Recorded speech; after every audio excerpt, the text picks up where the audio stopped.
história, ela é bem comprida até, porque ela começa lá nos anos de 1978. Naquele tempo eu ainda era solteiro, eu participava da Pastoral da Juventude na minha paróquia, na minha comunidade, lá na região de Medianeira. Foi ali que eu me enganjei na Pastoral da Juventude e naquele tempo aconteceu as desapropriações da usina de Itaipu, né? E nós, como da Pastoral da Juventude, nós acompanhamos aquele processo das desapropriações. E as áreas desapropriadas naquela região, a gente ficava muito próximo e nós tínhamos amigos que moravam dentro nessas áreas onde a Itaipu inundou, né? E essas propriedades, elas foram feito o levantamento para indenização em 1970. E o pagamento das áreas começou a se dar em 1978, o pagamento das áreas, sem reajuste, né? E aí os agricultores, por exemplo, que tinha 10 alqueires de terra, em 1970, quando teve a indenização, o levantamento de indenização, né, essas terras valiam um valor. E em 1978, quando o governo começou a pagar essas áreas, esse valor não dava nem um terço do valor das áreas. E aí começou um grande movimento, mesmo em plena ditadura. Ainda era o tempo da ditadura, estava ali, mesmo no final da ditadura, mas ainda era no governo da ditadura, né? E esse movimento, ele foi considerado subversivo, né? E nesse movimento surgiram grandes lideranças, né? Como o Marcelo Bart, Estênio. Conheci alguma das lideranças. E como membro da Pastoral da Juventude, a gente começou a fazer visitas, se formou um grande acampamento ali em Foz do Iguaçu, né?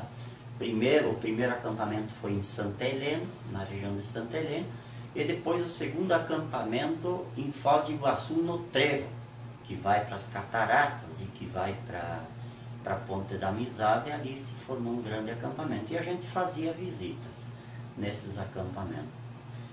A partir desse acampamento, e esse acampamento, essa luta, ela foi vitoriosa.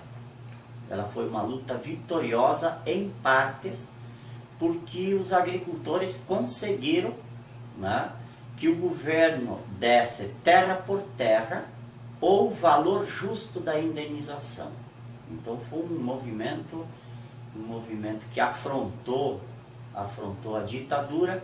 Nesse movimento é bom lembrar que teve preso alguns líderes, né, como o Juvencio Massarolo, foi preso pela Lei de Segurança Nacional.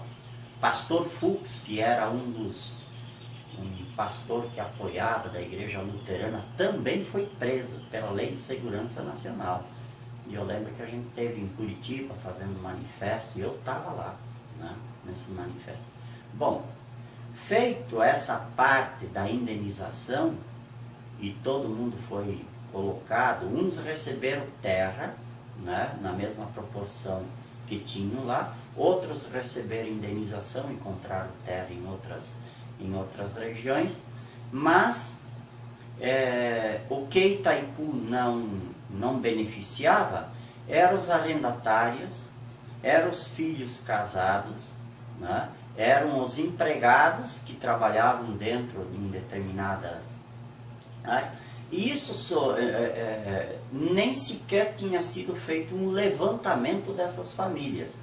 Quem fez o levantamento dessa família foi os sindicatos na região, que se surpreenderam com a quantia de família, que deu mais de 3.000 famílias que estavam em cima da área de Itaipu, né? E não estavam sendo beneficiados pela Itaipu na indenização. E ali junto com a igreja, e ali se criou nesse ano de 1978, 79, uma comissão chamada Justiça e Paz, né? E essa comissão Justiça e Paz, junto com a igreja, junto com os sindicatos da região, provocaram um levantamento dessas famílias de Itaipu. Quando a notícia se espalhou que haveria um levantamento das famílias sem terra, teve uma outra surpresa. O povo da região começou a procurar os sindicatos, as igrejas, pedindo se é verdade que estavam fazendo um cadastro para dar terra. E aí que se visualizou e se viu que havia um contingente muito grande de famílias sem terra que estavam dispostas a entrar numa luta, numa briga para conseguir terra. E no ano 80, já 2 anos depois, se faziam reuniões, né, nas comunidades, nos grupos. E em 1980 foi criado um movimento, junto com os sindicatos, a CPT, né?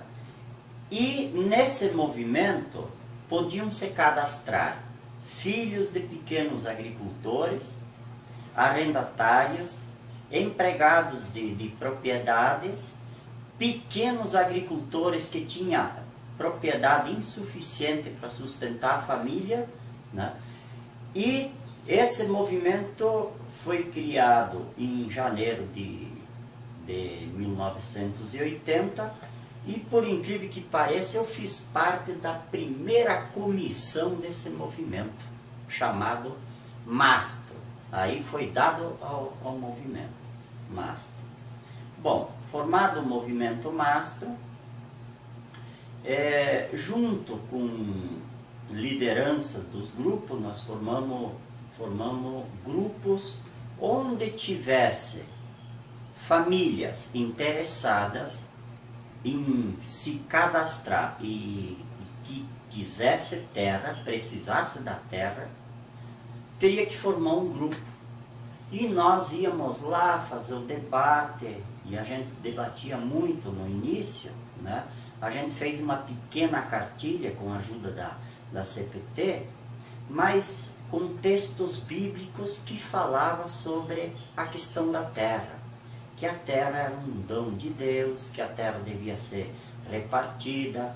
E aí começou a surgir o grande questionamento a respeito do latifúndio no Brasil, né? Então, nesses grupos aí, que a gente fazia o debate da grande injustiça que tinha. Pouca gente com muita terra e muita gente sem terra, né? Feito essa etapa, muitos grupos, né? Foi feita uma grande assembleia e eu estava presente nessa assembleia.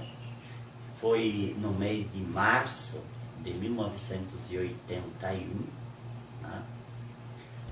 Foi a primeira assembleia do Mastro, na Igreja Matriz de Medianeira. Deu mais de 4.000 pessoas na assembleia, de toda a região ali, oeste do Paraná. E esse movimento ele começou a se expandir para o sudoeste, né? E aí nós fizemos uma articulação com o pessoal da região sul, que existia lá no Rio Grande do Sul, o pessoal do acampamento da Encruzilhada Natalino. E nós fizemos, acho que foram 3 vezes, nós fomos 3 vezes visitar esse pessoal. E a gente começou a fazer um intercâmbio da região sul e começou a acontecer alguns encontros. Um foi lá em Medianeira que estava presente o pessoal do Rio Grande do Sul, de Santa Catarina e de São Paulo, onde existiam os focos de agricultores sem terra, né? Nesses focos. Em 1983, nós fizemos o primeiro encontro nacional dos movimentos que já existia. Então, no Paraná estava bastante expandido, já tinha o Mastro, nosso, que foi o começo, tinha o Mastel, da região do litoral, Movimento Sem Terra do Litoral, tinha o Masters, que era Movimento do Sem Terra da região sudoeste, né? Tinha o Mastem, Movimento do Sem Terra do norte do Paraná, né? Então tinha vários movimentos no Paraná, em Santa Catarina, no Rio Grande do Sul, São Paulo, em Minas Gerais também, no Mato Grosso do Sul. Inclusive aqui no Mato Grosso do Sul nós viemos num enterro de um advogado que defendia pulseiros, não lembro na área, né? Mas começou-se uma articulação desses movimentos. E em 83, teve, no ano de 83, o primeiro encontro nacional dos movimentos de sem terra. Primeiro encontro nacional dos movimentos de sem terra, que foi em Goiânia, em Goiás, né? Foi lá em Goiânia esse encontro de 3 dias, e nesse encontro lá de Goiânia, com todos esses movimentos já esparramados pelo Brasil, nós marcamos já a data que foi em janeiro de 1984, a data do primeiro encontro nacional para a fundação de um movimento amplo. Então, em janeiro, e esse encontro acabou acontecendo, que foi o encontro de Cascavel. Nesse encontro em Cascavel, com todas as lideranças dos diversos movimentos que havia no Brasil, ali em Cascavel é que foi fundado o MST. A partir daquela data, de janeiro de 1984, do encontro de Cascavel, não haveria mais movimentos isolados, não haveria mais Mastro, Mastem, Mastel, Encruzilhada Natalina. Isso daí é uma origem, e ninguém vai apagar a origem.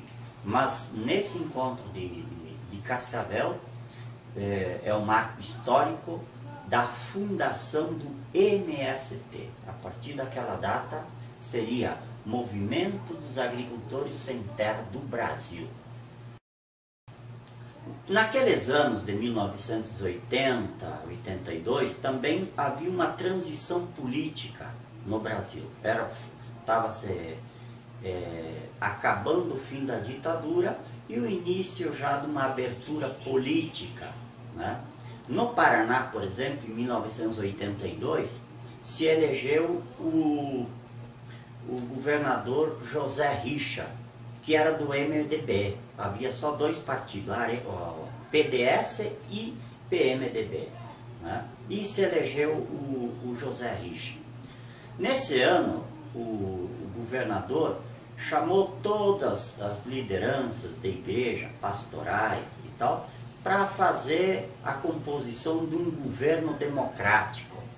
E ali nesse governo democrático, o José Richa elegeu pessoas muito ligadas às bases do povo para constituir o secretariado dele. Um deles foi o secretário da Agricultura, Klaus Germe, que era uma pessoa de esquerda, uma pessoa com uma visão política muito boa. Nesse tempo, o Klaus, esse secretário, pediu para a CPT para nomear alguma pessoa para que fosse ajudar a trabalhar dentro da Secretaria da Agricultura e que estaria com ideias de fazer assentamentos de sem terra. E por incrível que pareça, um dos caras que foi indicado fui eu. E eu, de 1983, 84, 85, 86 e até 87, eu fiz parte do governo na área de um instituto que era o ITC, depois passou a se chamar ITCF, que trabalhava com áreas de assentamento, né? Mas os governos mudam, né? E mudam-se as linhas também de trabalho. E já no mandato saiu José Richa, entrou o Álvaro Dias, e o Osmar Dias, que era secretário da Agricultura. Eu comecei a não me sentir mais bem, mais à vontade. As políticas mudaram um tanto, né? E naquele tempo eu resolvi a sair do governo, né? E como tinha uma área de terra, que inclusive fui eu que, dentro do movimento, eu repassei para o pessoal, porque eu via muito comentário a respeito dessa área aqui, de Querência do Norte, do Pontal do Tigre, que era do Grupo Atala, e aí teve uma briga política, porque o José Richa, essa área aqui, ela era do Grupo Atala, e um dos donos dessa área aqui era genro do José Richa, que era o Jorge Atala. Ele era genro do José Richa. E essa área aqui, naquele tempo, o Jorge Atala, por ser genro do José Richa, do governador, ele contraiu grandes empréstimos através da Secretaria da Agricultura para abrir, destocar, fazer drenagem nessa área. Inclusive, dentro da Secretaria da Agricultura, tinha uma empresa estatal, que era do governo, chamada Café do Paraná, e nessa área aqui foi trazido muito maquinário da Café do Paraná para ajudar a destocar, fazer drenagem, reta escavadeira, enfim, né? E acabou o governo do José Richa. Esse Jorge Atala, o Grupo Atala, não pagou para o governo a dívida. Não pagou para o governo. E quando o Álvaro Dias assumiu, estava um rombo. Né? Estava um rombo dentro da própria Café do Paraná, que era uma estatal do governo, uma Secretaria da Agricultura. E esse Grupo Atala tinha uma grande dívida. E o Álvaro Dias, né? Porque não foi só essa fazenda não, que eles contraíram recurso para desbravar e outra coisa. Foram outras fazendas também aqui no estado que o Grupo Atala teve esse privilégio dentro do governo José Richa, né? E o Álvaro Dias, para se cobrar, né, pediu essa fazenda em troca da dívida. E parece que a dívida andava ali. Essa fazenda com a dívida andava meio junto. E aí eu particularmente deixei o governo, né? E naquele tempo eu não tinha outra opção, porque eu estudei muito pouco, eu não era formado. Eu ganhava bem dentro do governo, fazia um bom trabalho e tudo, mas eu não tinha formação técnica. Eu fazia as coisas por experiência própria e fiz um bom trabalho. Eu fui em busca do meu sonho, que era ter um pedaço de terra também. E aí eu vim para a Querência do Norte, ajudei o pessoal da região, pelo menos da região de Castro, né, se organizarem para vir para essa área. A fazenda aqui ela estava dividida em médios arrendatários e pequenos arrendatários, né? Uma parte dessa fazenda o proprietário tinha em pastagem e o restante era arrendamento.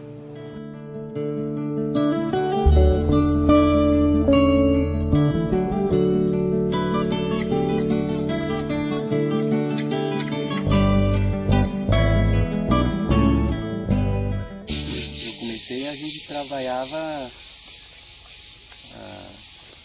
em Boia Fria. E na época, então, apareceu os encontros do MASP, que é onde se fala da luta pela terra, da reforma agrária. Ele ficou o presidente do sindicato, um Miguelzinho. Então ele apareceu lá em casa um dia e falou com o meu pai, nada da minha mãe, os dois não nada já. Aí disse assim: ó, Frontino, por que os teus filhos não vão acampar? Você tem pouca terra e eles podem conseguir ganhar uma terra, ter uma terra para eles, que eles podem começar a construir a vida. Aí o pai falou: mas como que é esse negócio? Aí ele falou assim: não, vai sair um acampamento, tem que ir para um acampamento, e nesse acampamento, com 6 meses, sai a terra.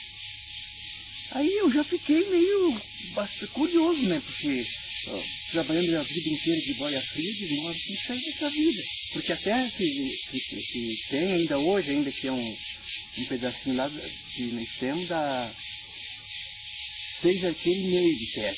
Mas a família era muito grande. Nós temos 6 irmãos homens, 7 irmãos mulheres. Então não daria para todo mundo. Aí comecei a participar do movimento, da reunião que fazia, explicando como é que seria, né? Aí fui indo.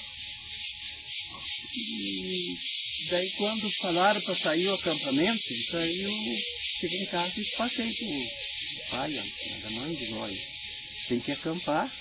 Aí dentro desse acampamento, esperar no acampamento, com 30 dias, com 6 meses sai a terra. Aí tá. Aí a mãe não queria. Nem o finado pai também não quis. Não, mas isso aí tá errado esse negócio. Mas daí eu já estava bastante assim animado para ir para o acampamento, né? Mas também não conhecia acampamento. Nunca tinha visto. Daí quando que chegou o dia que foi em novembro, final de novembro, nós fomos para a sala de acampamento. Daí chegou a noite, ele foi lá, avisou, disse: olha, é hoje que tem que acampar. Daí arrumei as trouxas, um pedaço de lona, e fiquei esperando para o caminhão para ir.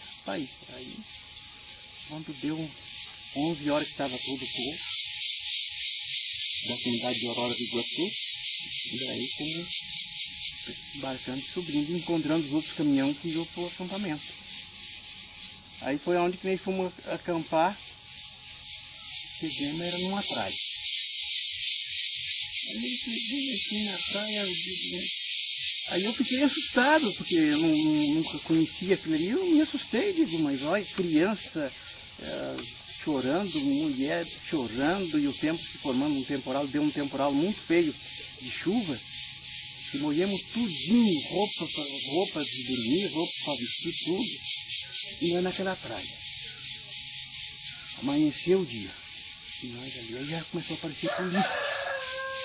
Aí eu já me deu medo. E olha, isso aqui não vai prestar esse negócio aqui. Aí a polícia armou, que era muita gente, estava em 900 famílias. Gente que eu não conhecia, nunca tinha visto, nem vendido.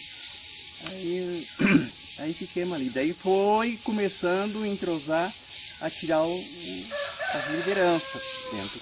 Já tinha, mas as lideranças dos grupos. Da qual daí eu fiquei, passaram eu de liderança para trabalhar na cozinha, que é isso que a companheira estava falando, mas isso eu não conhecia ela, lá na praia já, lá. Daí trabalhando na cozinha, foi indo, e participando das reuniões, e cada 15 dias tinha reunião, porque naquele tempo também eles tinham, além dos presidentes do sindicato, eles tinham os padres, que aquele tempo falava padre autêntico, né, aqueles padres revolucionários, que falava, não, tem que fazer a luta para o bem de uma terra prometida.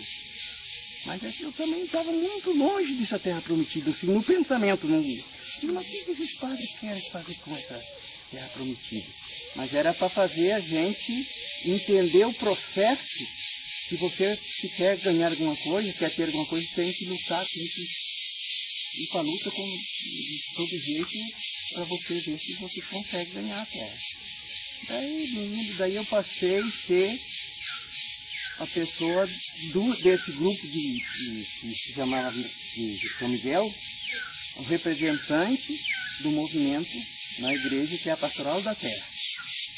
E aí eu fui me animando, daí foi me esclarecendo assim meu pensamento, foi me dando força, me dando vontade, e vim crescendo, e aí eu não desisti mais.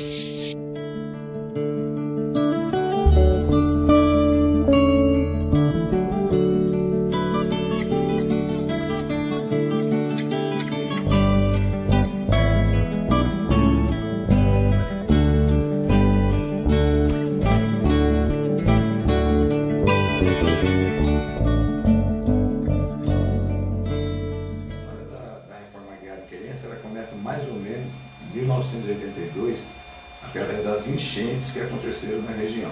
Muitos ilhéus perderam suas propriedades nas ilhas. O sindicato ele estimava na época em torno de 2.000 famílias desabrigadas que ficaram dentro do município e que acabaram se transformando em boias frias. Dessas famílias, em 1983, foi pleiteado junto à família Atala, que tinha a fazenda Pontal em Querência do Norte, uma área de arrendamento. Nessa fazenda, a Fazenda Pontal, já existia várias famílias de arrendatário que eram produtores de Querência do Norte. Eram arrendatários na Pontal e já eram produtores em Querência do Norte. Aí, instituições do município, como na época a Carpa, o Sindicato Rural, pleitearam junto à família Atala uma área de 484 hectares para poder assentar, vamos dizer assim, 100 famílias de boias frias, a maioria deles oriundos das ilhas. Entre essas 100 famílias, eles produziriam algodão, principalmente algodão, e subsistência. O algodão como forma de ganhar dinheiro e a subsistência para eles se manterem, pelo menos com as necessidades básicas, comida, água, esse tipo de coisa. Quando foi pego a área que a família Atala cedeu, não deu os 484 hectares. Dividiu-se a quantidade de área por 2 alqueires. Esses 2 alqueires acabaram resultando num assentamento de 89 famílias, que foram 89 famílias com um contrato de 5 safras para eles tocarem dentro da Pontal do Tigre. Essas 5 safras, eles ficaram de 83 até 1988. No ano de 1988, era a previsão deles tirarem a última safra e saírem da área, e voltarem a ser novamente boia fria. Mas em 1988, o que aconteceu? Chegou os acampados, formou-se os acampamentos através do MST. Famílias vindo de Capanema, famílias vindo de Castro, Reserva, Medianeira, acabaram se acampando em Querência do Norte, dentro da Pontal do Tigre, tiraram os grandes arrendatários, mas preservaram essas 89 famílias de boia fria que já estavam lá dentro com área de arrendamento. Então, quer dizer, 89 famílias, mais várias famílias vindo de fora. Ficaram acampadas na Pontal do Tigre, ficaram em torno de 7 anos, de 88 até 95. Aí, no final de 95, eles foram assentados com emissão de posse, no final do ano, dezembro de 85, aí foram assentadas 336 famílias dentro da Pontal do Tigre, que foi o começo da reforma agrária em Querência do Norte. Foi o primeiro assentamento. A gente fala projeto de assentamento Pontal do Tigre. Foi o primeiro assentamento de Querência do Norte, com 336 famílias. Depois disso, veio o assentamento na Fazenda Porangaba, que é o PA Chico Mendes. Depois veio na Fazenda Jaburu, o PA Che Guevara. Depois na Fazenda Piedade, que é o Zumbi dos Palmares. Aí depois veio Irmandoro, Tio Luiz Carlos Quest, Margarida Alves e também o Antônio Tavares Pereira, mais uma fazenda que foi assentada. Além dessa, depois teve a última, que ainda está em transição, ainda não está completamente elaborado o assentamento, que é na Água da Prata, que é o PA Sebastião da Maia.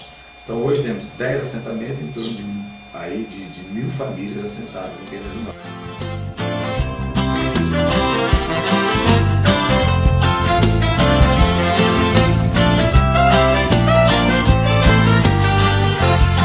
Arroz do cacho e o feijão floreou, milho na palha, coração cheio de amor.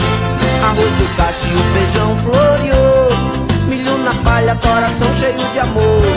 Povo sem terra fez a guerra por justiça, visto que não tem preguiça este povo de pegar. Cabo de foice, também cabo de enxada, pra poder fazer roçado e o Brasil se alimentar. Com sacrifício debaixo da lona preta, inimigo fez careta, mas o povo atravessou.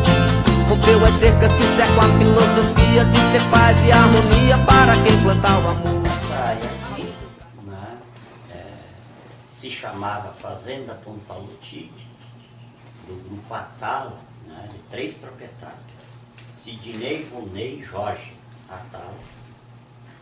É uma área de 10.800 hectares. Inicialmente ela era de gado de corte, a maior parte dela. Uma parte estava arrendada para médios produtores de arroz e outra parte estava arrendada para pequenos agricultores, com 2 alqueires por família, para plantar exclusivamente algodão. Nos anos de 86, 87, 88, e em 88, inclusive, quando nós chegamos aqui, nessa área aqui, vencia o contrato de 5 anos do proprietário com esses arrendatários, 90 famílias. E nós fizemos uma discussão com eles de permanecerem na área, não pagar mais nenhum tipo de arrenda, porque a área estaria sendo desapropriada para fins da reforma agrária. E com esse grupo da DECAM, aqui tinham 5 grupos, né? O grupo de Castro, que somos nós, que viemos da região de Castro, o grupo de Capanema, que veio da região do Capanema, o grupo de Amaporã, que veio da região de Amaporã, e o grupo da Fundec, que era o pessoal que eram ex-arrendatários, né? Como é que a gente se organizou no começo? Cada grupo tinha as suas lideranças, que discutiam os seus problemas, né? E cada grupo formou a sua escola, a sua pequena comunidade, seu centro comunitário, fazia as suas reuniões, né? E uma vez por mês, ou toda vez que tivesse problemas, a gente se reunia, todas essas comissões, as comissões dos diversos grupos, num determinado local, para discutir os problemas mais comuns. Porque a desapropriação da área, né, o loteamento, a emissão de posse interessava a todos. E nós tivemos problemas, por exemplo,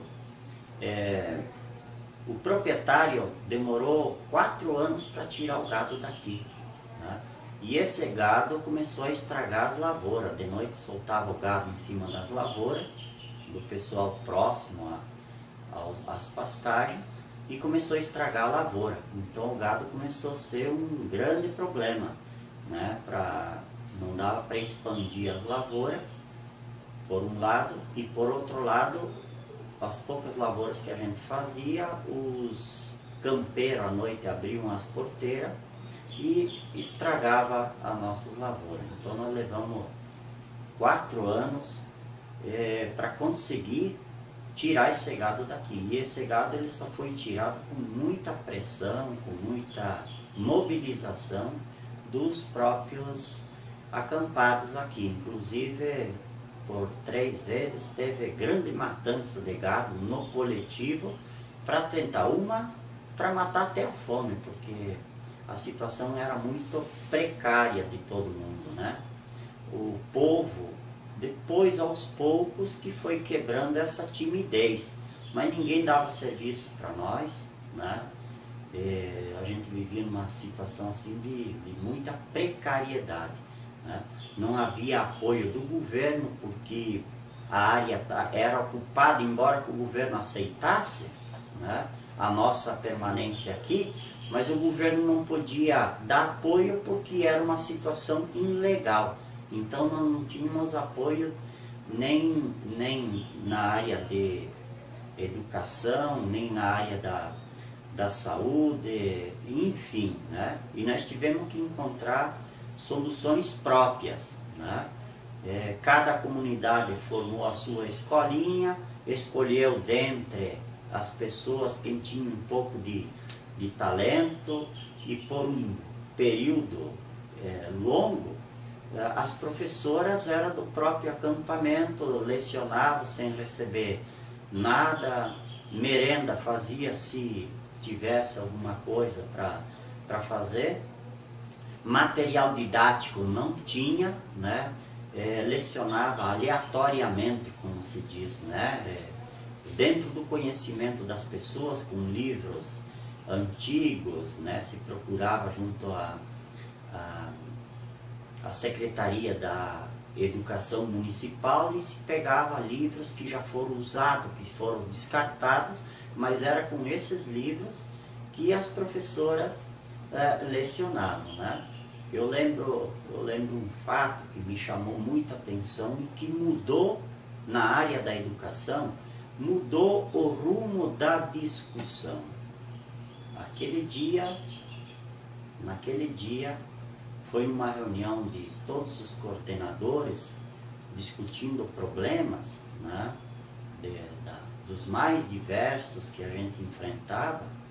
Uma das professoras dessas voluntárias, né, que lecionava debaixo de um barraco de lona, e os bancos eram feitos de bambu aberto para escrever, e a maioria das crianças não tinham material, lápis, não tinha caderno, nada. Algumas delas escreviam em papelão, né, com pedacinhos de carvão, né? Outros escreviam em tabuinhas, também com pedacinhos de carvão. E um dia, em uma das reuniões de coordenadores, uma das professoras veio participar conosco para que a gente achasse uma solução para o problema de material. E ela dizia o seguinte: olha, eu tenho uma criança lá que todos os dias ela chora.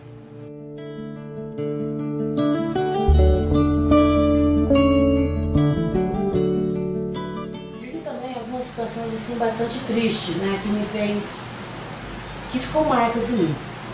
Em 1990, né, um fato assim que eu nunca vou me esquecer, eu trabalhava como educadora, né, nessa escola, na terceira fotografia, que é a escola do grupo de reserva, e os nossos educandos, eles não tinham mesa, eles não tinham carteira, eles não tinham material, eles não tinham nada.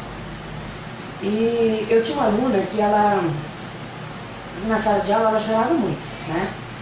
E assim, eu também morava no acampamento, né? E toda a dificuldade que os alunos viviam, eu também vivia. E um fato que me chamou muita atenção, que uma aluna, ela chorava muito, muito, muito. E eu conversava com ela, né? Perguntava, se aproximava dela, perguntava por que ela chorava tanto, né? O que a incomodava, qual a dificuldade que ela tinha. Ela não sabia, né? Ela falava, mas ela estava chorando. E percebi que toda vez que ela se emocionava, que ela chorava, ela era muito emotiva, ela se limpava, né? Ela usava as mãos e se limpava. E ela tinha a pele bem branquinha. E o rosto dela se manchava bastante, né? Porque ela escrevia um pedaço de papelão e lavava carvão para escrever. Mas assim, eu era muito nova, né? Tinha meus 19 anos e eu não conseguia perceber que eu vivia junto, né? Então aquilo que a tocava tanto era natural para mim naquele momento, porque eu também estava sendo construído naquele processo. E um dia eu cheguei na casa da mãe dela, porque não tinha água na escola, né, o poço, até mesmo porque nós não tínhamos condições de fazer uma tampa, um poço que não oferecesse risco para os alunos. Nós fomos buscar água. Daí na casa justamente na casa dessa menina que chorava tanto na escola. Eu perguntei à mãe dela, né? Por que a mãe dela, por que ela chorava tanto? Por que se emocionava tanto na sala de aula? Minha mãe dela comentou comigo assim, essa menina, ela precisa se recuperar, ela precisa ser mais forte. Eu perguntei à mamãe, mas por que ela tem que ser mais forte, né? O que está acontecendo de errado? É comigo, né? É com os outros colegas de escola, o que está acontecendo?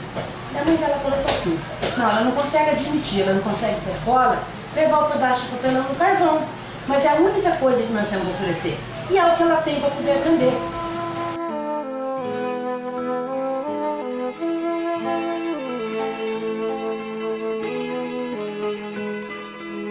Foi a partir desse momento que nós começamos a dar uma atenção também mais especial e começar a sonhar. Nós falamos, nós precisamos ter uma escola de qualidade, os mesmos direitos que tem lá na cidade, que nós tenhamos aqui onde nós moramos, aqui no interior.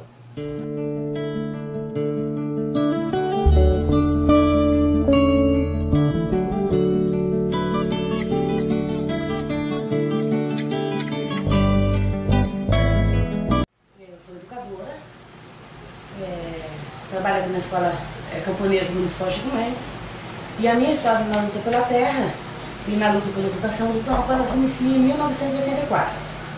Em 1984, com a primeira ocupação que teve de terra em Ramelândia, na região centro-oeste do Paraná, aproximadamente 470 famílias que chegaram na ocupação, sentiu que a prioridade não era somente a terra.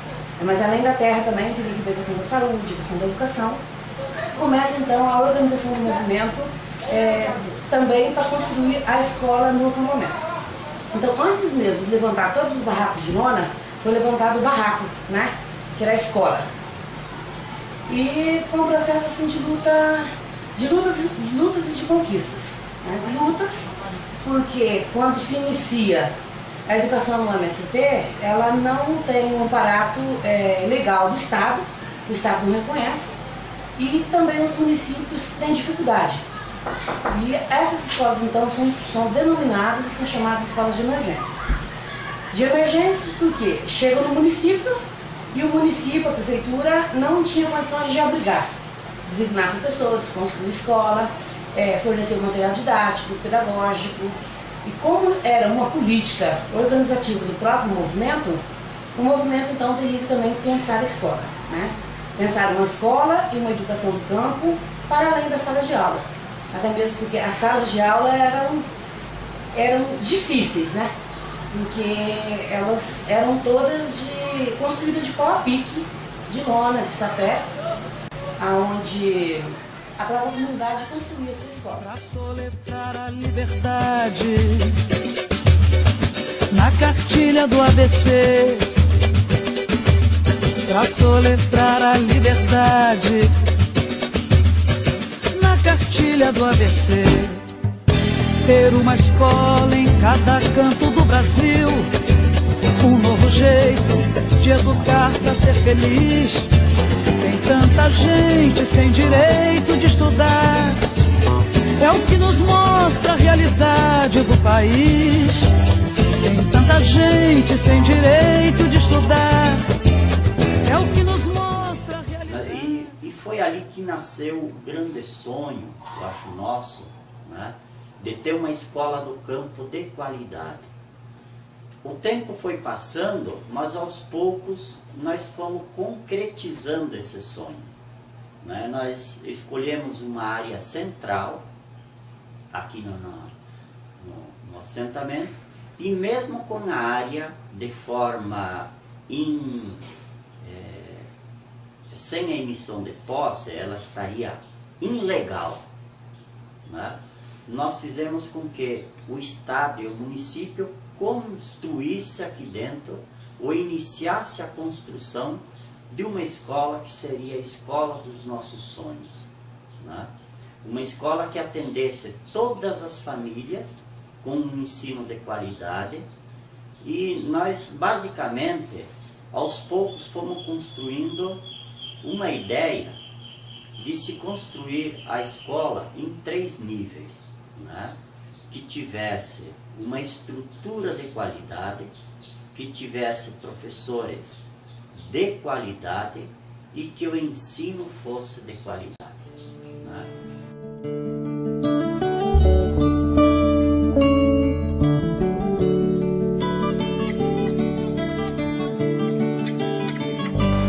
É um processo assim, em disputa, né? Trabalhar a educação do campo é algo novo, né? Que começa a ser discutida na década de 1990. E quem inicia esse processo de construção coletiva da educação do campo foi o movimento, né? Antes inicia com a educação popular, que era denominada assim, educação popular. Os autores que nós estudávamos e que a gente discutia em todos os encontros de formação nossa, no próprio movimento, era o educador Paulo Freire e o Moacir Gadotti. Então a gente começa fazendo esse debate e passa então a pensar numa educação diferente, uma educação onde se contempla a especificidade. E essa especificidade que é tão bem trabalhada pelas escolas do campo, pela educação do próprio movimento, ela se dá pela própria organização que é feita nos acampamentos. Então, assim, eu comecei trabalhando nas escolas de acampamento, as escolas de lona. Foi um período assim, onde o professor, o educador, ele era o todo, ele trabalhava a totalidade, desde os conteúdos, a organização, a auto-organização na sala de aula, inclusive incluir junto aí a questão da limpeza, a questão de fazer merenda, enfim, o todo da escola.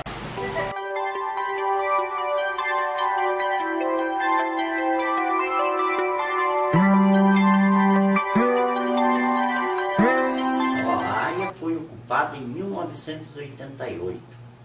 De julho, os grupos começaram a chegar, de julho a novembro chegou os grupos, e um grupo estava aí, né?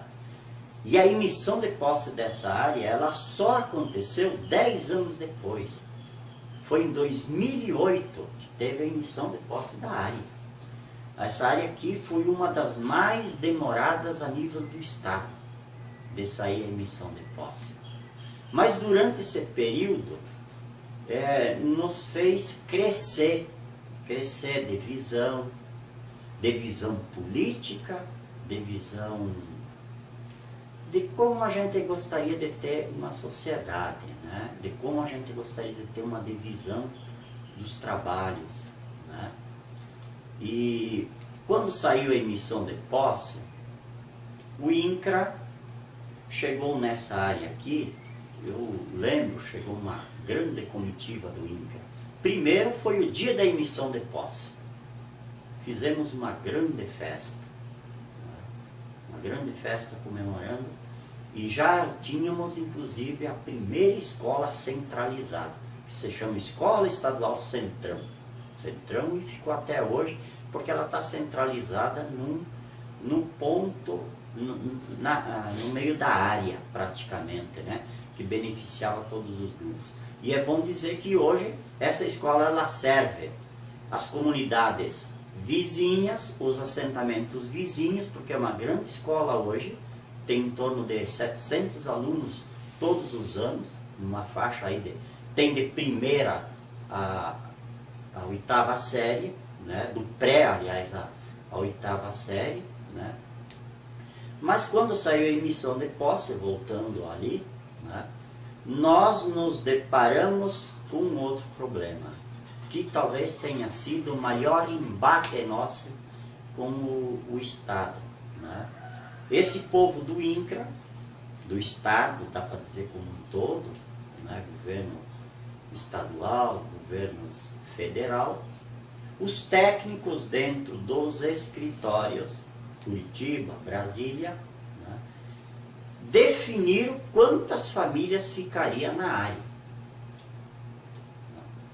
Foi o maior desrespeito que já tem acontecido.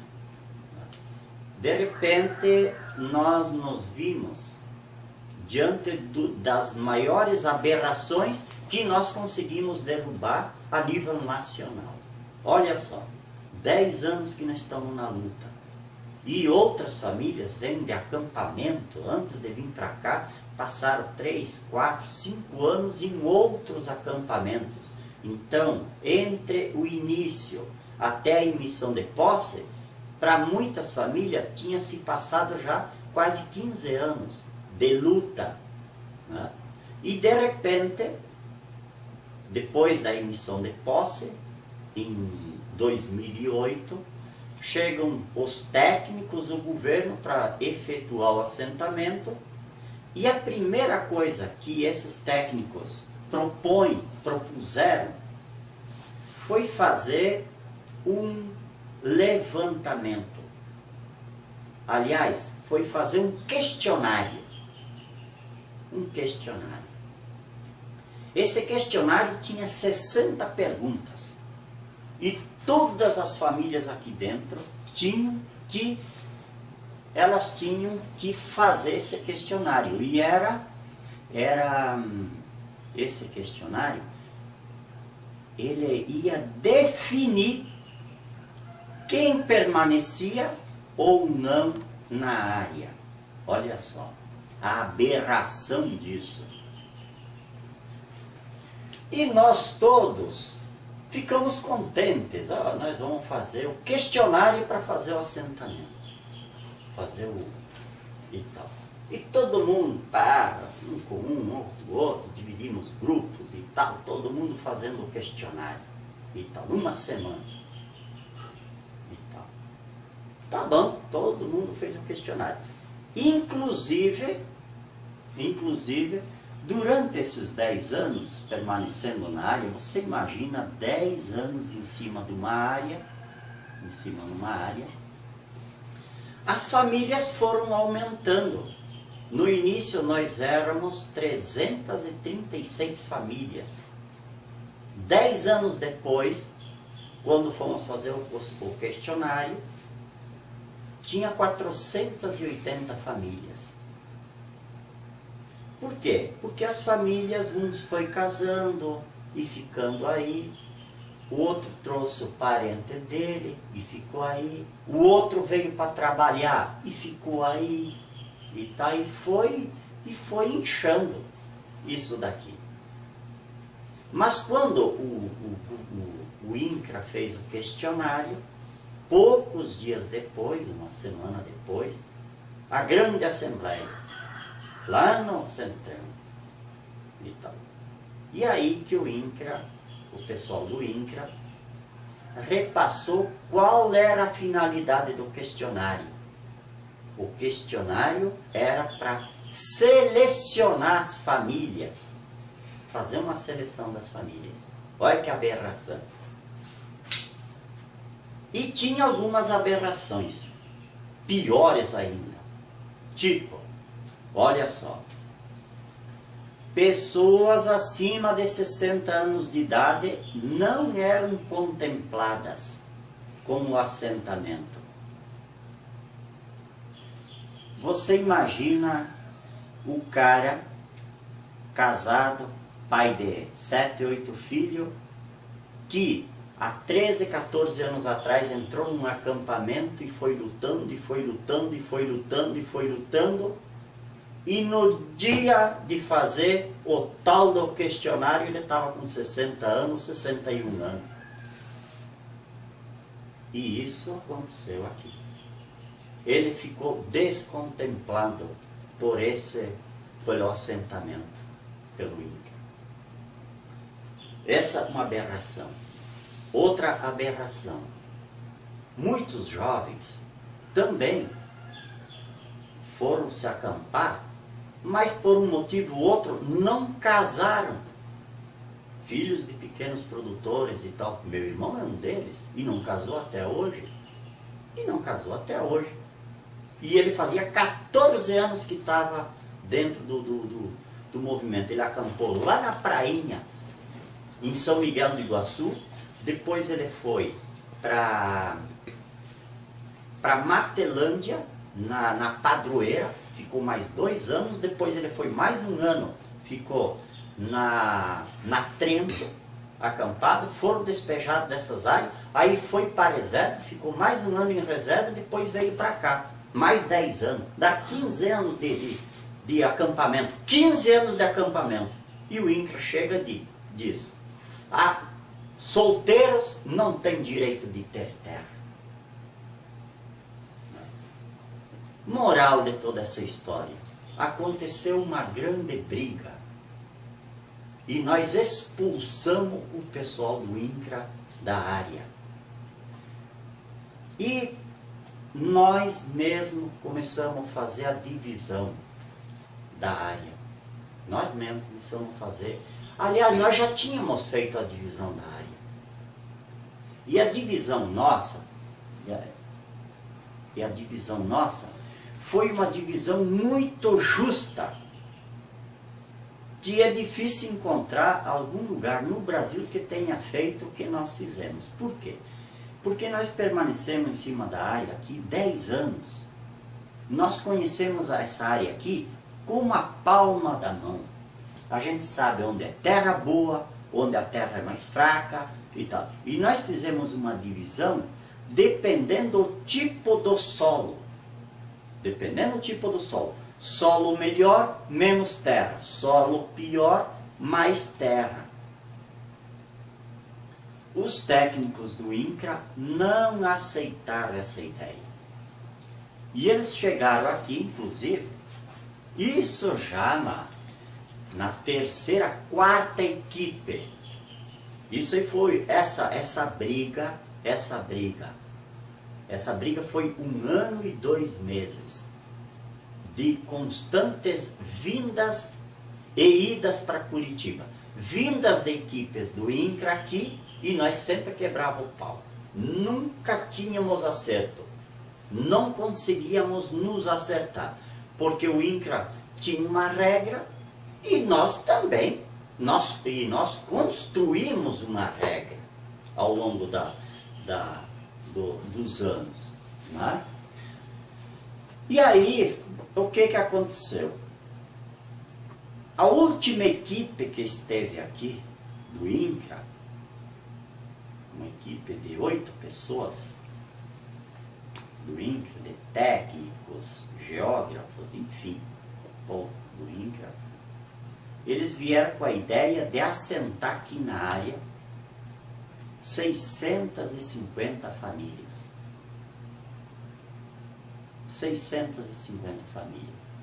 Nós já estávamos brigando porque nós tínhamos um acordo entre os grupos que vinha sendo alimentado ao longo dos anos, que na hora do assentamento iria permanecer, nós iríamos dividir a área com as famílias de origem, os grupos de origem, ou seja, o grupo de Castro 44, o grupo do Amaporã 45, o grupo o grupo da Fundec de 90, o grupo de Capanema de 85, enfim. E o total somava 336 famílias. Mas havia uma briga entre nós, porque durante esses 10 anos, do acampamento até a emissão de posse, o grupo inchou. E aí, essa briga, ou essa discussão bastante inflamada, ela teve uma saída.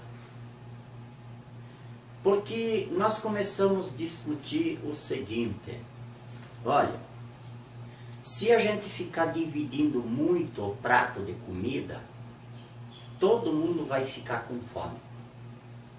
Se a gente começar a dividir, não, vamos pegar e dividir isso daqui do jeito que está. Todo mundo vai ficar com fome. Aí surgiu as ideias. Puxa vida, gente, nós ficamos que nem um urubu aqui, brigando por um pedaço de terra agora, com tanta terra que tem aí na nossa roda. E fazendas boas, que podem ser desapropriadas. Vamos começar a arrumar terra para colocar todo esse povo. E foi isso que foi feito. A partir de nós aqui, nós ocupamos aí a primeira área, que foi a Fazenda Jabur, vizinho. Mesmo porque ali na Fazenda Jabur, os proprietários tinham colocado muito pistoleiro, e esses pistoleiros na área faziam muita intimidação ao nosso povo. Intimidado, ficava dando tiro, prendia o pessoal ia pescar, fazia eles correr, enfim, tinha um monte de desagrado ao nosso povo. E foi num belo domingo de manhã que nós juntamos todo o povo, umas 500, 600 pessoas, e nós fomos em direção da água, mesmo porque nós tínhamos que achar uma solução, nós tínhamos que encontrar uma solução para colocar essas famílias que estavam junto conosco. Nós não iríamos dividir a terra com eles, sendo que tem muita terra na nossa roda. E aí a gente começou as ocupações aqui na região. Então, a primeira área foi a Fazenda Jabur. E foi desapropriada, e ali nós deixamos uma boa parte do pessoal. Depois nós ocupamos e que hoje é o assentamento Che Guevara. Depois nós ocupamos a Porangaba 1. E ali foi deixado outra parte de pessoas, que hoje é o assentamento Chico Mendes. Depois nós ocupamos aqui embaixo a Fazenda Piedade, que é o assentamento hoje Antônio Conselheiro. Depois nós ocupamos a Fazenda São Pedro, né? E depois nós ocupamos a fazenda a Rio Novo, que é o assentamento Margarida Alves. E aí a gente foi distribuindo o povo e nós resolvemos o problema. E nós não aceitamos a proposta do INCRA. Demorou 1 ano e 2 meses de muita briga com o INCRA, mas prevaleceu a nossa ideia. Nossa ideia. Nós não aceitamos o INCRA chegar aqui, e por isso que hoje é considerado um dos melhores assentamentos do Brasil. Né? Por quê? Porque, né, fomos nós que discutimos, nós que nos organizamos para... E aqui a nossa região hoje também, por isso também que está tendo um ataque, já teve, e nesse momento estamos tendo um novo ataque da imprensa golpista, né? Da Rede Globo, da Veja e tal, porque aqui é um foco de muita resistência. Né? Aqui nós brigamos com gente muito poderosa, né? De influente dentro dos governos, né? E tal. E uma das questões também que nós nos organizamos e hoje está ali e funciona, né? Foi a área da produção. Na área da produção. Nós éramos muito explorados. A gente plantava arroz, por exemplo. Eu sou um dos plantadores de arroz. E a gente vendia arroz ali para a Zael sempre um preço irrisório. Né? Eles ganhavam muito nas nossas costas com arroz. O leite também. Eu fui um dos primeiros que incentivei. E eu ganhei uma vaca de leite do meu pai. E eu, com uns troquinhos que eu recebi quando eu saí do estado, eu comprei 3 vacas de leite. Então eu tinha 4 vacas de leite. Eu no começo não vendia leite, dividia o leite com as crianças que vinham aqui buscar e tudo. E depois a gente começou a fazer a primeira venda do leite, mas a gente vendia quase que obrigado, porque o leite não tinha importância, não tinha valor. Nós chegávamos a vender a 6 centavos o litro de leite. Ó, 6 centavos o litro de leite. Eu me lembro que uma Coca-Cola era 25 centavos.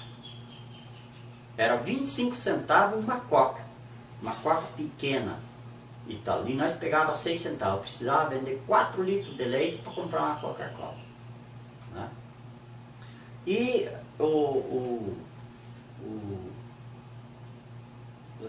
nas nossas discussões, nós sentimos a necessidade de nos organizar na área da produção.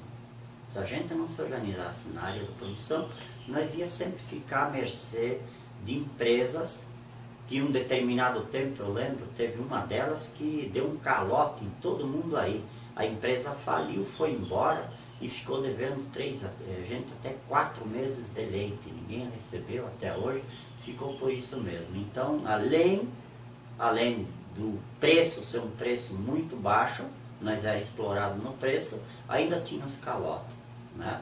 E eu lembro também empresas que vieram aqui comprar arroz, né? E de repente o cheque era frio, vai estar da empresa, não acha a empresa, e enfim, assim foi no arroz, teve golpe aqui, assim foi no feijão, eu lembro o pessoal de vocês ali do grupo de Capanema, apareceu um cara lá do Guaíra, vendendo um monte de feijão, ele comprou feijão de todo mundo, e o pessoal foi atrás, cadê? Os cheques era tudo frio, né? Então teve vários golpes que nos obrigou a nós e tal, mas foi a grande saída nossa, né, e tal. E foi ali que nós, aí num pequeno grupo, no começo, nós fundamos a cooperativa Coana.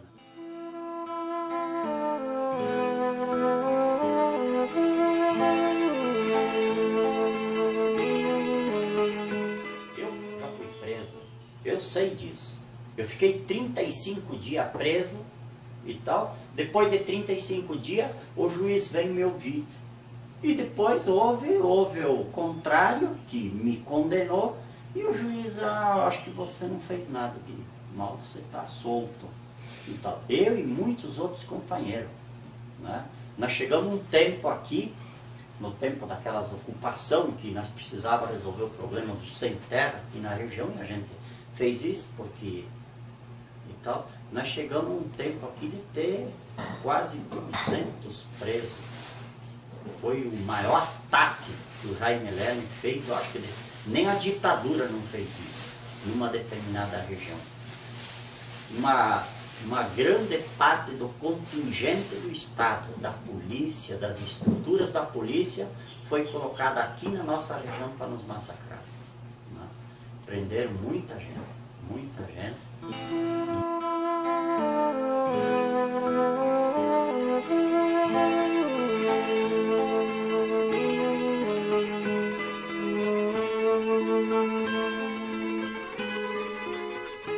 Que foi preso aqui em Querência do Norte, que deu tudo aquele tragédia com a polícia, foi eu e a dona Maria. Foi pegado em Querência. Então nesse dia daí foi aonde que deu todo esse fuê do povo, se ajuntou, daí se juntaram os 3 grupos, que é onde que pegaram as polícias em Querência e trouxeram para cá.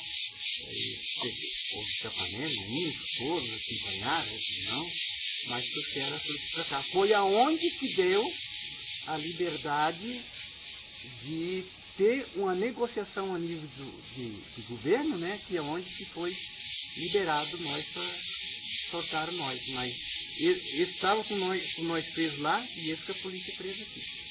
Então foi aonde que deu essa grande viravolta a nível de município, que foi até hoje o estado inteiro tomou conhecimento, não como estado, mas ele repercutiu. Daí, parando isso aí, dando isso aqui, daí se legalizou e a gente veio. Mas qual é que era o sentido que eles queriam fazer? Então a mídia queria, assim, primeiro capturar os líderes. Então, como eu tinha um líder, né? Então, ó, pegamos então lá, mandando ele embora, aí os outros vão desanimar. E aí eles levaram, foi o contrário, não vendo, pegaram eu sim, mas não vendo o povo desanimar, o povo buscou, foi a polícia para cá. E daí então era uma briga, ou sorta eles lá, ou nós seguramos eles aqui também. Então deu tudo aquele redivu, e daí sim, eles se reforçaram, e daí vinham para fazer o despejo. A gente encheu de carro da polícia diferente, mas que os outros estavam presos aqui. Aí veio a Secretaria do Estado, que é onde que é a Secretaria de Negociação, que liberaram nós, a Dona Maria, eu e mais os outros que foram presos comigo, mais 2. Então daí cessou. Cessou e ficou de boa. Daí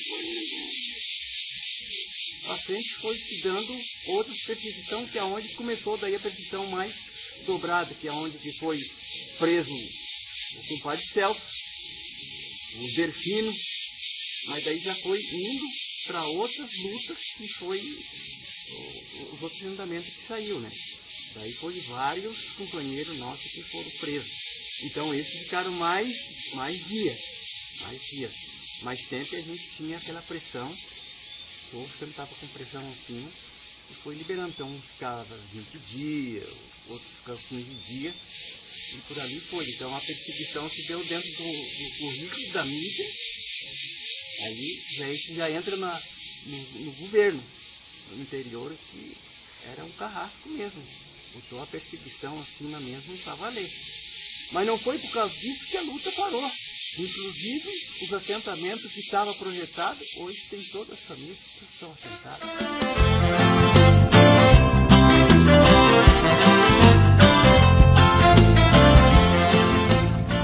Mas nós passamos por tudo isso, graças a Deus, e a gente está bem, né?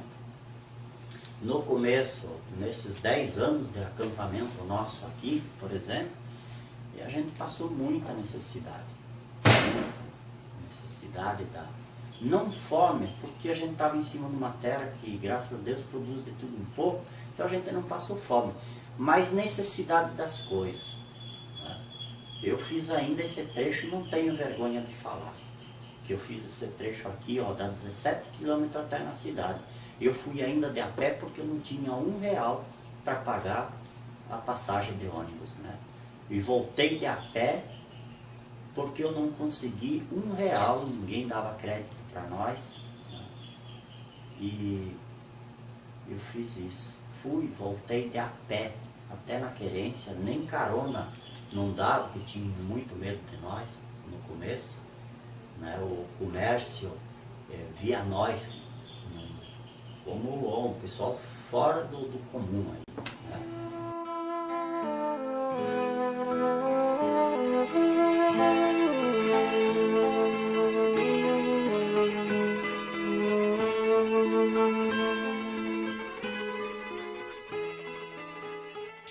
Aí o povo diferente, meu Deus do céu, olha, esse povo são uma turma de bandidos, que vieram fazer isso. A polícia tem que meter o pau neles. Aí vai pra lá e briga dali, briga de cá, uma briga no bom sentido, assim, pra coisa andar. Aí teve tempo assim que o mercado, as lojas, quando via aquele bando de sem terra que era nós que estava indo para comprar alguma coisinha, muitos fechavam as portas. Aí um dia veio um frei, fez uma celebração aqui com nós, celebrou uma missa, e falou, nós temos que fazer uma jornada de luta na cidade. E ele junto. Aí fomos, tudo, fizemos a volta, aí a turma de querência tinha uns, falava assim, esse padre é um louco, tá com esse pessoal, esse padre é um bandido. Assim, falava assim, né? E o padre não dava bola, ele era um cara bem, né, que eu vou dizer assim, lutador, né? Hoje é morto. Aí fizemos essa jornada todos lá e viemos embora de novo. E aí foi se abrindo o espaço, foram entendendo, os querentianos foram entendendo, tudo mais.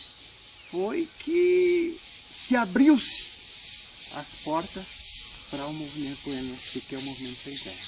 Mas antes não foi muito difícil.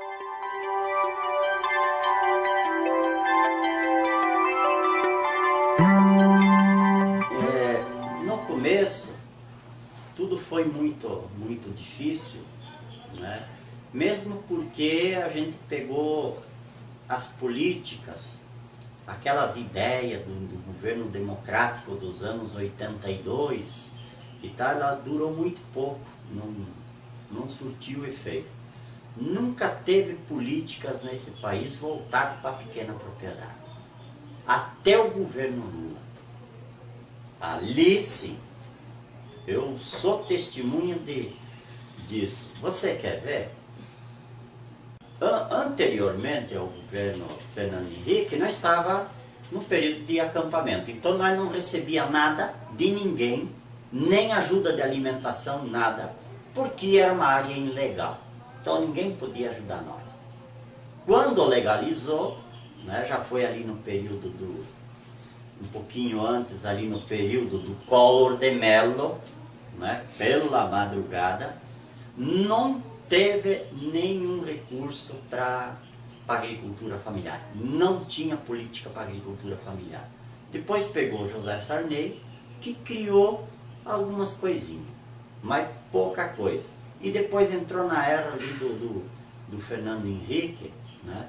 E eu lembro que para custeio de lavoura, durante os 4 anos do mandato do Fernando Henrique, nós com área legalizada e tudo, nós tinha para custeio de lavoura R$1.000 por família.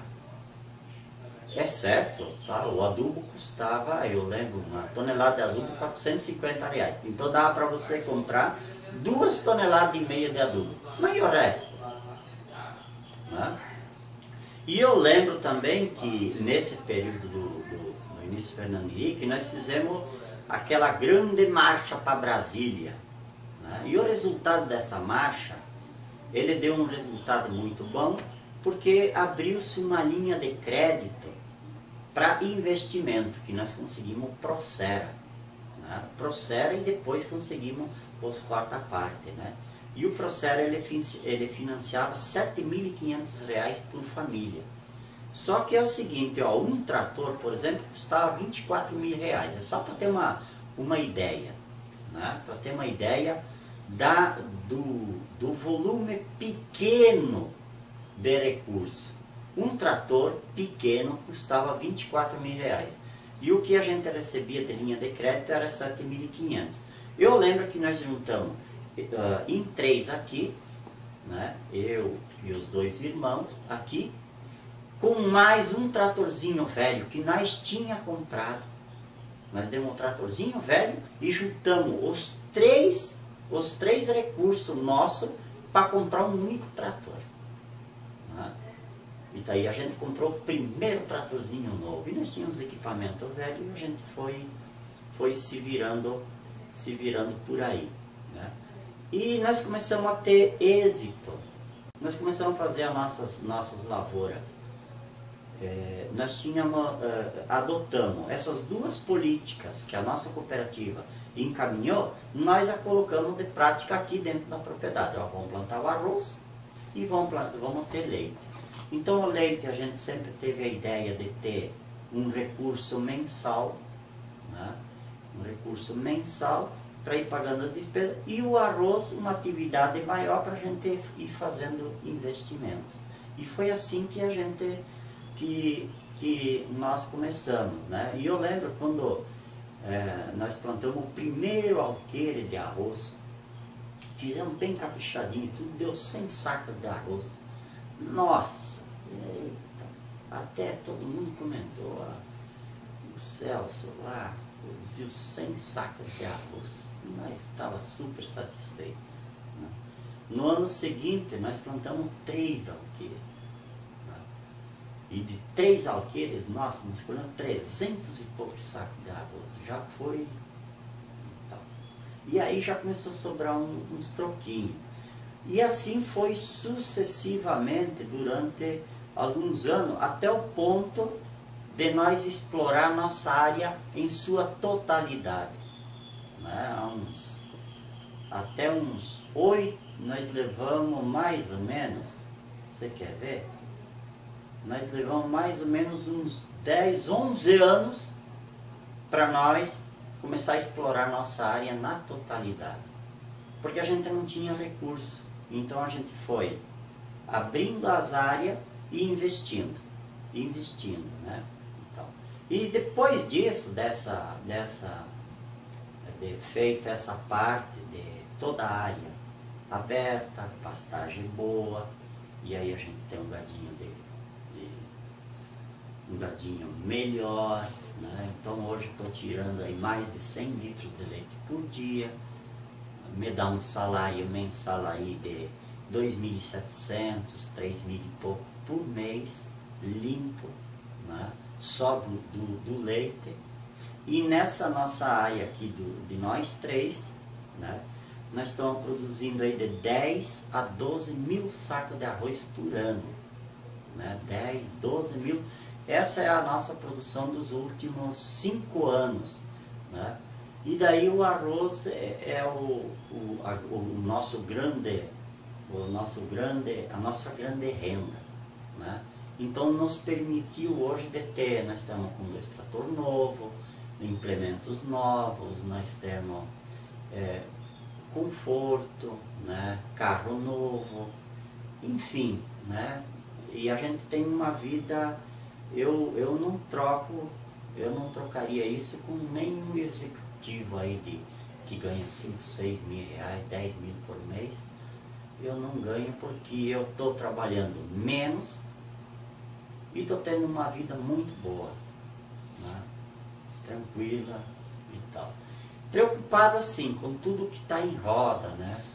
E tal, mas financeiramente numa situação assim razoável, boa, que eu diria, né? A gente saiu daquele... eu lembro quando vinham os técnicos aqui, o Jaime, que hoje está sendo martelado ali pela imprensa e tal, ele pensa num técnico bom, né? E a gente morava em baraco, né? Foi quando faz 15 anos que ele trabalha com a gente. E ele falava: ei, Celso, um dia vocês vão ter uma casa boa, antena parabólica e tal, e energia elétrica, né? E parecia uma coisa assim tão distante, né? Uma coisa assim meio que impossível, né? Vão comprar carro bom e tal. Eu falava: puxa, eu não tenho nem dinheiro para comprar uma bicicleta. E tal. E graças a Deus chegou esse dia.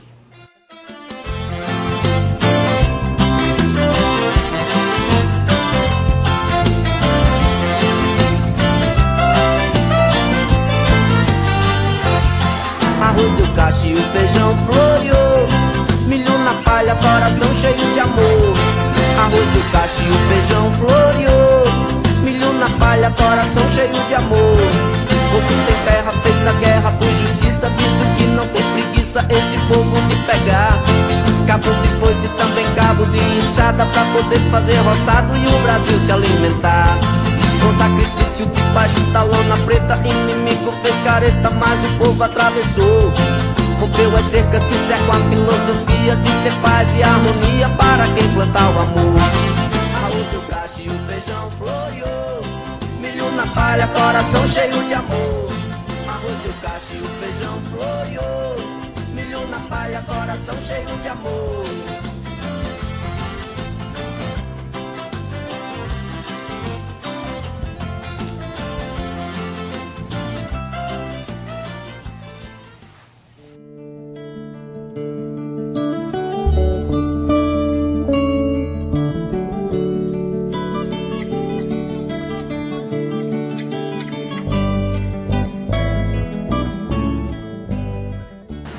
E hoje nós podemos dizer assim com muito orgulho, né, que nós não recebemos de nenhum órgão, né, privado ou público, nenhuma mobília ou material pedagógico que sejam usados, né, que sejam velhos ou que sejam rasgados. A gente já conseguiu adquirir isso como direito. Tudo que se vem para a escola vem da melhor maneira possível. Ou seja, tudo que é adquirido para uma escola da cidade também é adquirido para uma escola do campo. Então, eu vejo assim que eu me tornei, eu tô me construindo, né? E eu já me amadureci muito.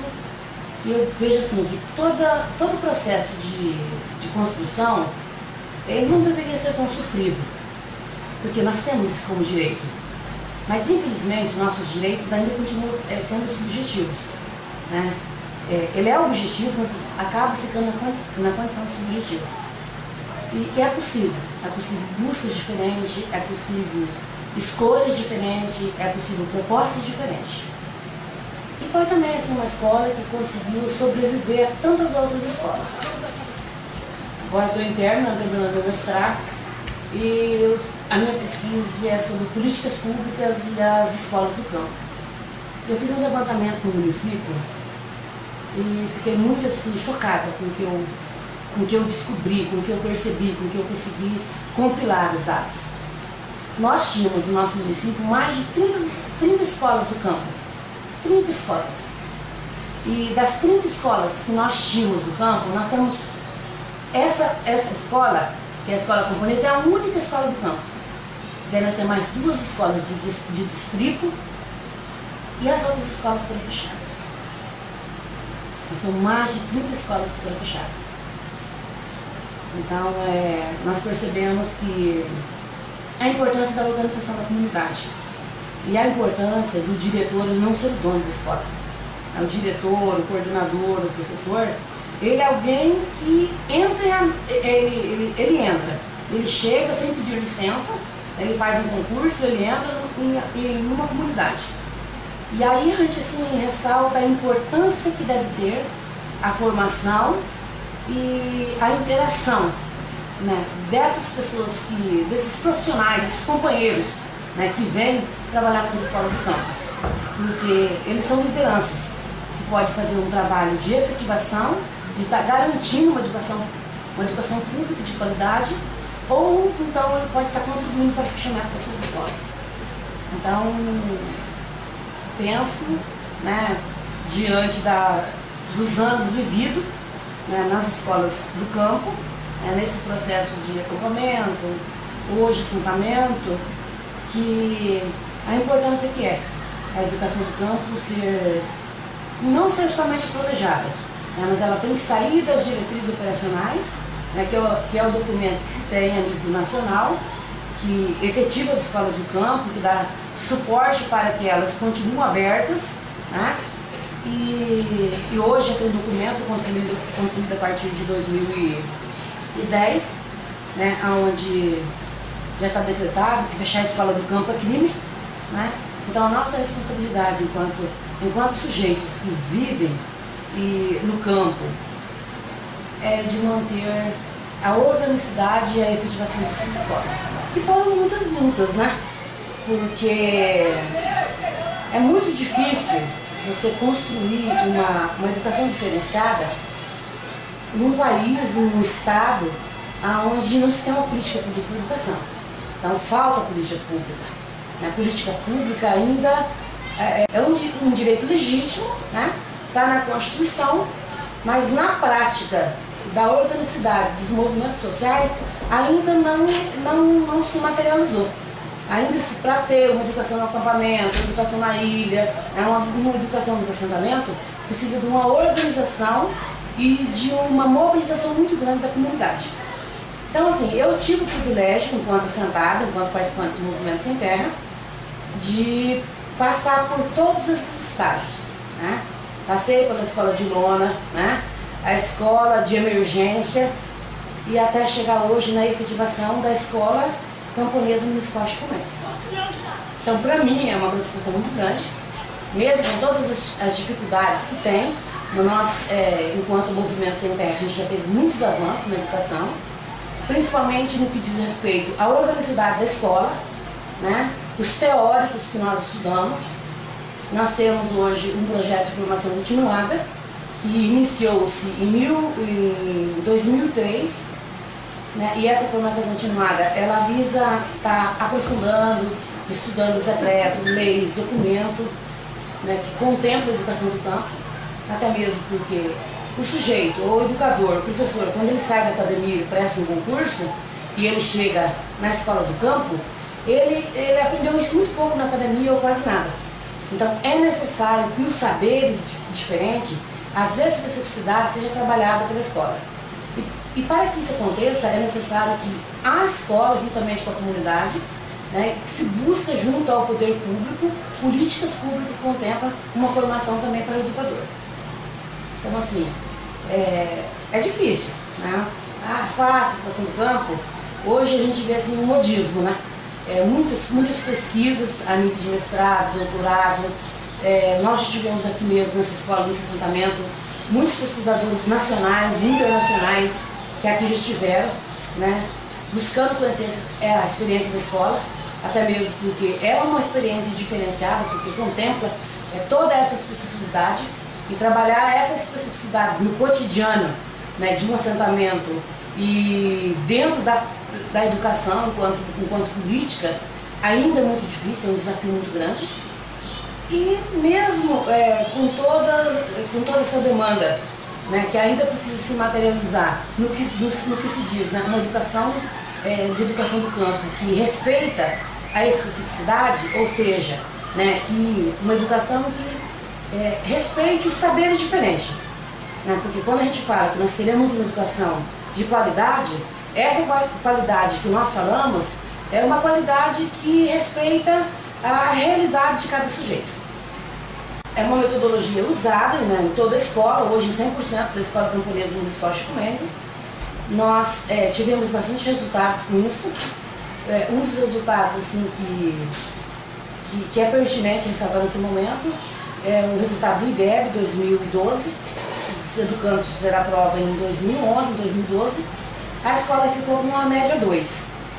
Então, média 2 é uma média alta, acima da média do estado do Paraná e também acima da média do Brasil.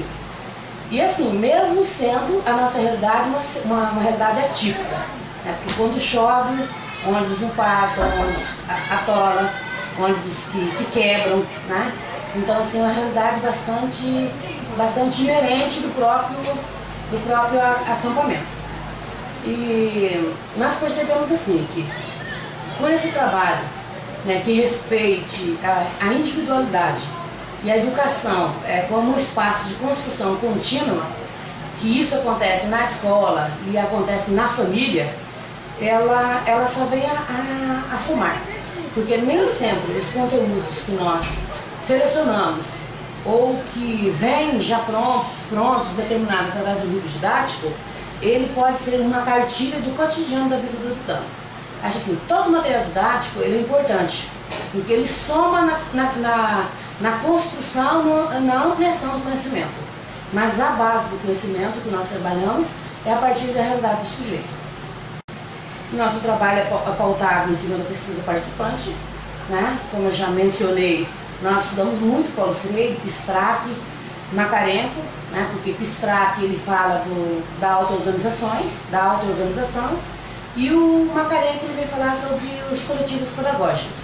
Então nós temos coletivo construído aqui na escola, os alunos responsáveis pela ornamentação, os alunos grupos responsáveis pela mística, o grupo de educandos que é responsável pela leitura, né, pela biblioteca, pela recreação, enfim, pela assembleia que é feita pelos alunos, a assembleia é feita de pais. Então nós percebemos assim que essa prática que vem das famílias, que vem do cotidiano, é uma prática que vem legitimar uma educação que realmente parte da realidade e não fica somente no micro, mas desse micro se procura então uma construção do macro na grande totalidade, né? Porque ainda no Brasil um conceito muito forte, né, de que os sujeitos que vivem no campo ou que são do campo, né, então assim, a educação não precisa ter tanta qualidade, né? E isso é uma questão já muito forte, histórica no Brasil, e até mesmo no nosso município, enquanto município de Querência do Norte, que nós estamos aqui desde 1984, no início, no plano de carreiras e cargo, que tínhamos, os professores que estavam no estágio probatório, primeiro eles teriam que cumprir esse estágio probatório no campo. Então eles ficavam trabalhando com as crianças do campo durante 2 anos. Quando eles saíam do estágio probatório, então eles teriam a possibilidade de escolher outras escolas na cidade, né? E assim, outras questões que eu vivo isso a cada dia, né?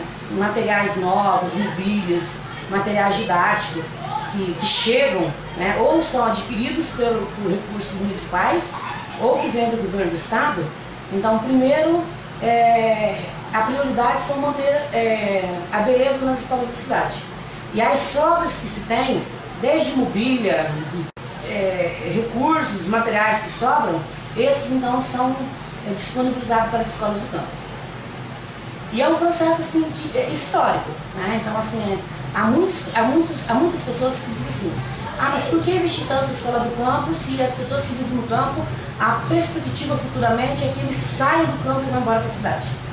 Então o que nós queremos, o que nós buscamos, não é o esvaziamento, ou seja, a evasão desses educandos ou das famílias que vivem no campo, e sim buscar uma formação acadêmica, científica, para que esses sujeitos possam trazer melhorias para o campo. Porque nessa construção, nós já temos definido enquanto movimento, enquanto escola do campo, a gente tem claro que se o campo não produz, a cidade não come. Então, isso é importante também ser discutido nos currículos, no conteúdo do dia a dia. Porque essa autoestima e essa questão de trabalhar um novo, diferente, ele é uma questão construída. Durante os anos na história do Brasil foi construído o conceito que tem de campo e o conceito que tem de cidade. E percebo assim que durante esses 23 anos que eu estou no magistério, né, e toda essa minha atuação a vida inteira foi nas escolas do campo, eu percebo assim que as escolas do campo e os sujeitos que aqui vivem, eles tiveram um grande avanço. Porque nós temos hoje uma grande quantidade de educandos que se formaram aqui na Escola Camponesa Municipal Chico Mendes, continuaram seus estudos no Colégio do Campo Estadual Central e hoje já são graduados, né? Nós temos experiências de educandos nossos que foram para Cuba, formou em medicina, já retornou para o Brasil e está fazendo um trabalho diferenciado. Outros educandos que fizeram outros cursos de graduações estão atuando no campo na cidade. Então, assim, são crescimento, né, que é proporcionado a partir do momento que a educação do campo, ela visa trabalhar de maneira com que busque, né, com que faça legitimar uma educação do campo que seja para todos, que respeita os tempos, até mesmo porque nós temos que levar em consideração, como eu coloquei, os tempos de chuva, nós temos que levar em consideração a época de colheitas, a diversidade que se tem enquanto escola do campo.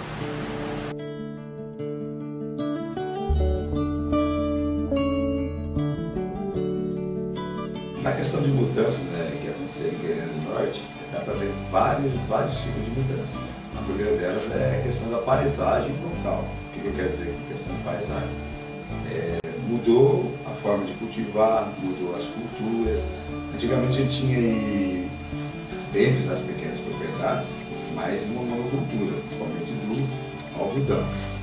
Lógico que tinha o arroz, que são áreas diferentes, né? A área que se planta algodão não é a mesma área que se planta arroz.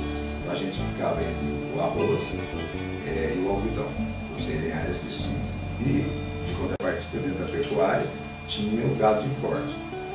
Fora isso, quase mais nada. Tinha algumas outras coisas, mas muito pequena escala mesmo. Hoje ele é totalmente diferente. Além da pecuária de corte, que permanece não só em Querência, mas na região inteira, e vai sempre permanecer. Temos hoje mandiocultura, continuamos com arroz, temos alguma coisa de plantas medicinais, não muito, mas uma quantidade expressiva de região e município, mas principalmente o leite. Conseguiu se formar, através dos assentamentos, uma cadeia leiteira, uma bacia leiteira dentro do município de Querência do Norte e na região, principalmente nas áreas de assentamento. Isso é uma das mudanças maiores que se teve em Querência do Norte, em toda a região que existe as áreas de assentamento, expandiu-se as pequenas propriedades com isso, dentro da visão assim, da paisagem geográfica do município. Fora isso, a gente pegar documentos, os estratos, as diferenças dos tamanhos de área, era muito maior a quantidade de fazendeiros, de latifundiários, e hoje diminuiu bem. Uma fazenda 29, que era posse de uma pessoa, de uma família, hoje tem 336 famílias dentro dela, fora os outros assentamentos, um total de 10 assentamentos. Então, de 10 fazendas, seriam 10 nomes, hoje temos aí quase 1000 famílias nessas 10 fazendas. Então, é uma mudança muito grande. E isso tudo, através dessa produção dentro da pequena propriedade e dentro do próprio município, se expandiu para a economia local. Por quê? Porque o produtor ele investe na propriedade dele, ganha na propriedade dele, tira o dinheiro da propriedade e acaba gastando no próprio município, o que não acontecia com os latifundiários. Às vezes até a compra do empregado que cuidava do gado era trazida de fora. Hoje não, esse dinheiro, falando-se de economia, é girado dentro do município. Então, refletiu no comércio local, refletiu na qualidade de vida das famílias assentadas, essa produção, e refletiu em todo o município. Então, isso aí são as principais mudanças acontecidas depois que houve a reforma agrária. Além de várias outras coisas. O IDH do município subiu, isso é vestido historicamente. Então, tem várias outras mudanças que ocorreram. E eu creio, no modo de pensar, tenho certeza disso, que jamais aconteceria se não tivesse acontecido a reforma agrária que é nesse lugar.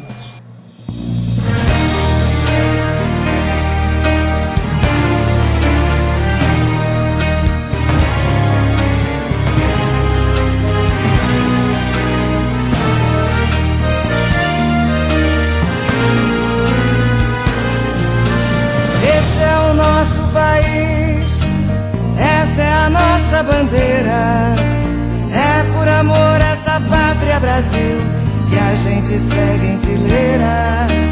É por amor a essa pátria Brasil que a gente segue em fileira. Queremos mais felicidade no céu desse olhar cor de anil, no verde esperança sem fogo, bandeira que o povo assumiu. No verde esperança sem fogo, bandeira que o povo assumiu. Amarelos só os campos floridos, as faces agora rosadas. Se o branco da paz se radia, vitória das mãos calejadas. Se o branco da paz se radia, vitória das mãos calejadas. Esse é o nosso país, essa é a nossa bandeira. É por amor a essa pátria Brasil que a gente segue em fileira. É por amor a essa pátria Brasil que a gente segue em fileira.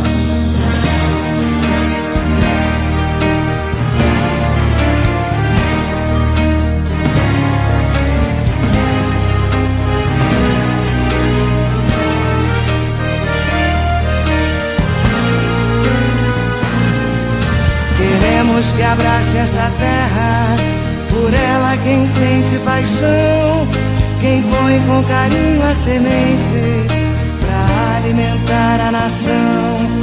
Quem põe com carinho a semente pra alimentar a nação.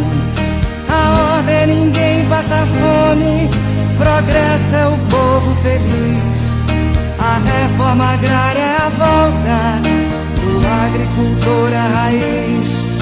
A reforma agrária é a volta do agricultor à raiz. Esse é o nosso país, essa é a nossa bandeira. É por amor a essa pátria Brasil que a gente segue em fileira. É por amor a essa pátria Brasil que a gente segue em fileira.